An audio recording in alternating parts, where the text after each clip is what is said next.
আমাদের একটা বড় ভিডিও আমি হচ্ছে কি এই ভিডিওটাতে একটা বড় ভিডিও উল্টো হয়ে গেল। কোনো যদি সোজা থাকে তাহলে পুনরায় দেখো,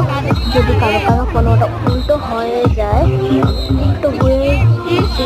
ওখানে একটা কালো সাদা জিরো কালো মিলে কি একটা বুঝে